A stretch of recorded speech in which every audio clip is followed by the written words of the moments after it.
నమస్తే. నిన్న అసెంబ్లీలో జరిగిన అంటే ఏపీ అసెంబ్లీలో జరిగిన ఒక వివాదం ఏదైతే ఉందో అంటే మాజీ ముఖ్యమంత్రి జగన్ ఆయనతో పాటు ఎమ్మెల్యేలు, ఎమ్మెల్సీలు అందరూ కలిసి వాకౌట్ చేయడం వెనుక చాలా విమర్శ వస్తుంది. అసలు ఎందుకు వెళ్ళాల్సి వచ్చింది అని చెప్పేసి. అయితే దీని గురించి మనతో పాటు కాసరగడ్డ నాగార్జున ఉన్నారు. ఆయనతో మాట్లాడదాం. సార్ నమస్తే సార్. నమస్తే. సార్ మీరు చెప్పండి. నిన్న ఆయన వాకౌట్ చేయడం అది కూడా ప్రజల పక్షాన మాట్లాడి ఉంటే బాగుండేది. కానీ ఏదో ఆయన లబ్ధి కోసం ఇలా వెళ్ళిపోవడం అని చెప్పేసి బాలేదు అంటున్నారు. దీని గురించి మీరేమంటారు? మేడం, ఒక మెచ్యూర్డ్ పొలిటీషియన్, ఒక ఎక్స్ సీఎం చేయాల్సిన చేష్టలు అది కాదు మేడం.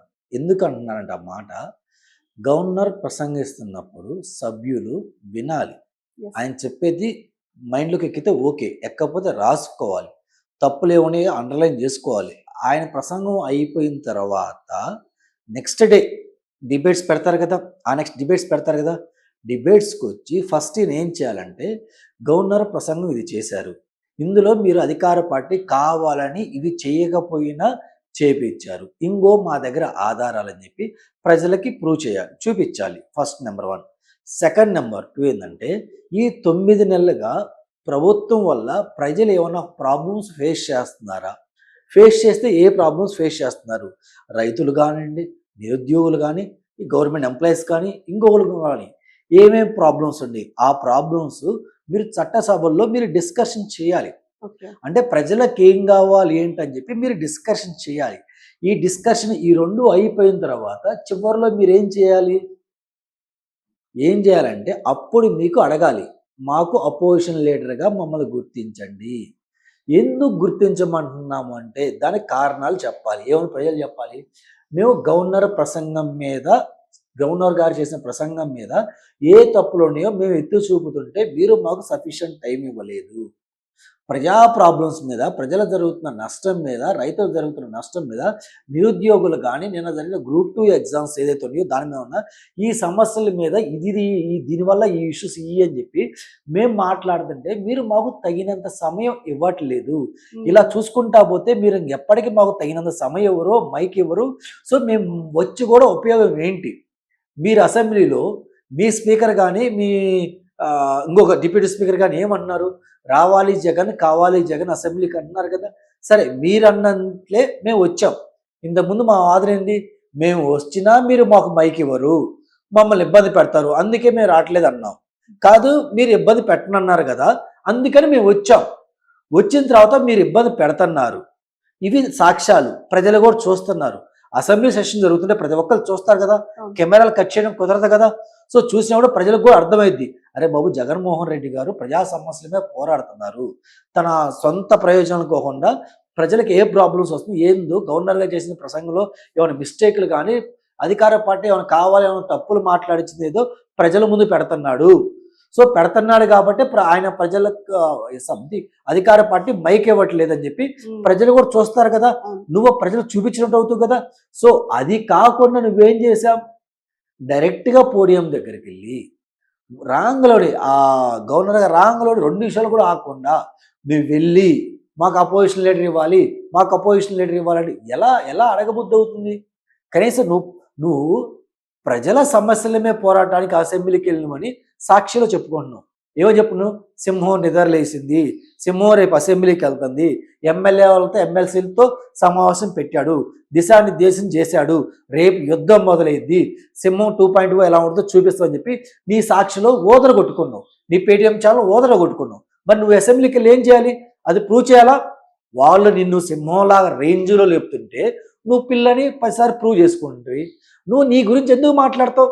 నువ్వు ప్రజల గురించి మాట్లాడు, ప్రజలు అప్పుడు నీ గురించి మాట్లాడతారు. ఎస్, జగన్మోహన్ రెడ్డి గారు కరెక్టే, ఆయన ప్రజల సమస్య మీద మాట్లాడుతున్నారు, సో మీరు ఆయనకు అపోజిషన్ లీడర్ ఇవ్వండి, ఎందుకంటే తగిన సమయం మీరు ఇవ్వట్లేదు. అపోజిషన్ ప్రజలు నీ కోసం పోరాడతారు, నువ్వు ప్రజల కోసం నిలబడిన రోజు ప్రజలు నీ కోసం పోరాడతారు. కానీ అధికార పక్షం ఇవ్వాలి అని అంటే ఖచ్చితంగా కొంత పర్సంటేజ్ ఉండాలి, అంటే 10% ఉండాలి అని చెప్పేసి అని అంటున్నారు.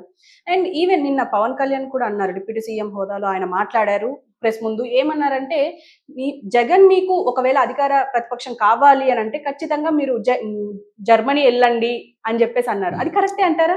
మేడం, ఇక్కడ కొన్ని కేస్ స్టడీస్ ఉంటాయి మేడం.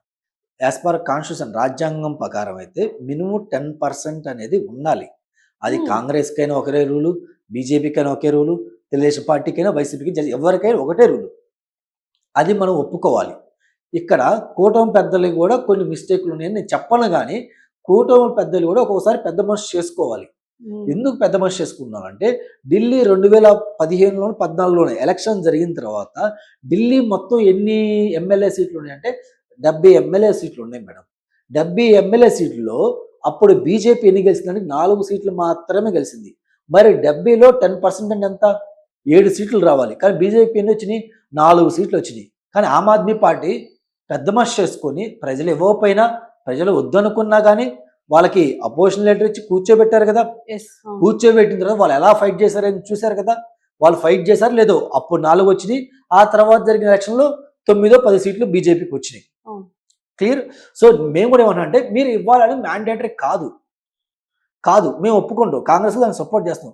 బట్ అతనేంది, చిన్న పిల్లగాడు చాక్లెట్ ఇస్తే స్కూల్కి వెళ్తున్నా అన్నట్టు ఆయన మారం చేస్తున్నాడు.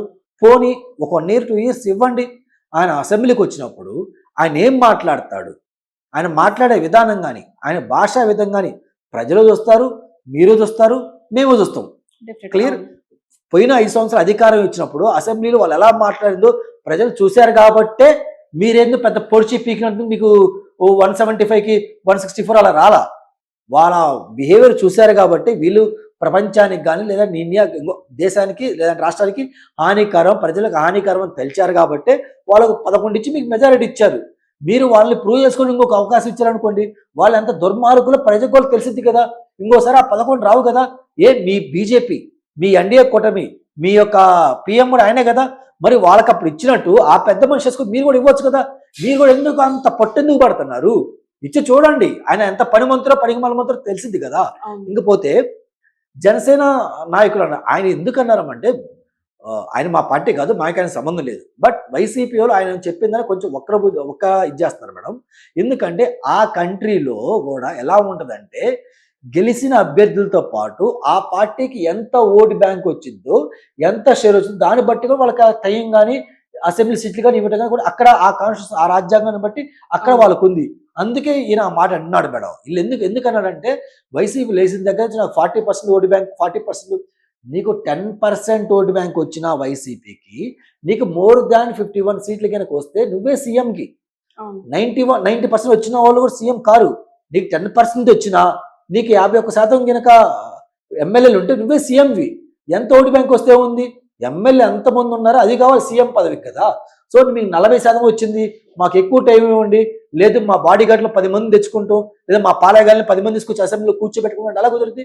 అందుకే పవన్ కళ్యాణ్ గారు అక్కడికి వెళ్ళి మీరు ఇది చేయొచ్చు కదని చెప్పుకున్నారు మేడం. అయితే ఇక్కడ ఒకటి బాగా ప్రజలు కూడా కానీ, వైసీపీ సోదరులు కానీ ఒకటి అబ్జర్వ్ చేయాలి మేడం. దివంగత నేత వైఎస్ఆర్ గారు 2012-11లో ఆ మధ్య